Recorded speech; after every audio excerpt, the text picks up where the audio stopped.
बिस्मिल्लाहिर्रहमानिर्रहीम। अस्सलाम वालेकुम व्यूवर्स, कैसे हैं आप सब? उम्मीद करती हूँ सब खैरियत से होंगे। अल्लाह पाक रमज़ानुल मुबारक के महीने को आपके लिए रहमतों और बरकतों वाला महीना बना दे, आमीन। दिन भर पानी की कमी से बचने और सेहतमंद रहने के लिए ज़रूरी है कि सहर और अफ्तार में ऐसी ग़िज़ा का इस्तेमाल किया जाए जो आपके जिस्म में ग़िज़ाइयत पूरी करे और आपको तवानाई भी दे। सहरी के वक्त कच्ची लस्सी में इलायची का पाउडर डालकर पीने से प्यास की शिद्दत में कमी होती है। सहरी में 4 से 5 ग्लास पानी लाजमी पिएं। अफ्तार की सलाद में खीरे का एहतमाम लाजमी करें। सहरी में चाय और कॉफ़ी की जगह दही और लस्सी का इस्तेमाल करें। कोल्ड ड्रिंक और बाज़ारी मशरूबात की जगह फलों का जूस घर पर बनाकर इस्तेमाल करें। दलिए में केला और शहद मिलाकर खाएं।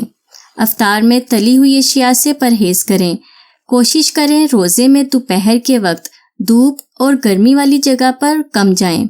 जौ का दलिया खाने से भूख देर से लगती है। दही में जीरा या इलायची शामिल करके खाएं। दही तवानाई बरकरार रखता है। सहरी के बाद एक छोटी इलायची छिलकों समेत चबा लें। बगैर शक्कर वाले जूस और दूध का इस्तेमाल करें। प्यास से बचने के लिए खजूर के शेक में ORS डालकर पिएं। सहरी में केला खाना बहुत मुफीद है। सहरी में दूध से बनी हुई अशिया का इस्तेमाल ज़्यादा करें। घी वाले पराठे की जगह रोटी पर जैतून का तेल लगाकर खाएं। मज़ीद वीडियोस के लिए चैनल को सब्सक्राइब करें, वीडियो को लाइक और शेयर ज़रूर करें और दुआ में याद रखें। अल्लाह हाफिज़।